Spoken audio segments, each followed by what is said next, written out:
Exhausted after fleeing fighting and enduring a two-day journey by bus, these Ukrainian families have finally found a safe haven in Spain.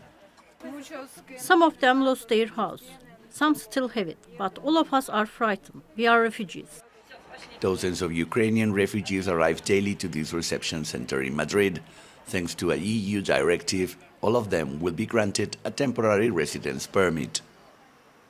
The Spanish government has sped up the process so Ukrainian refugees can get their papers to work and live in the country in less than 72 hours. But for some other asylum seekers in Spain, the process may take much longer. Back in 2018, the Aquarius rescue ship arrived in Valencia with 600 migrants and asylum seekers on board.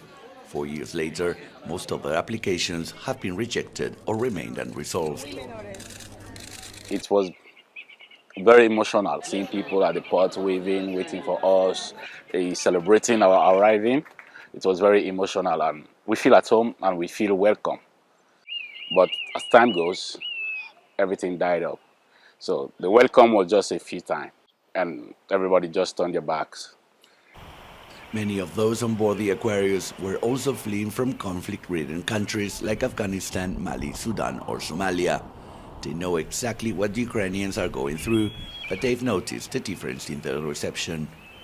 I think the Ukraine war, why is different? Because it came from Europe. I don't think they ever feel what we have felt, and they don't want to feel it. We love the idea that people are running from war country, you open your borders, you help them, and you give them a life, because we don't see any difference, right? People that die in the capital city of Ukraine and people dying in the Mediterranean Sea. War is war.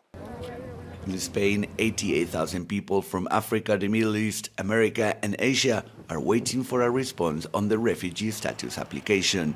In contrast, more than 17,000 Ukrainians have been given international protection in just the last few weeks. It's a completely different circumstance because of the political will to articulate an EU directive, which hasn't been done in other cases like the war and the exodus of Syria, for example. Migrants and activists hope the Ukrainian crisis will show European countries that things can be done differently and quickly, that Ukrainians shouldn't be an exception, but the standard on how Europe treats its refugees. In Madrid, Jaime Velazquez, TRT World.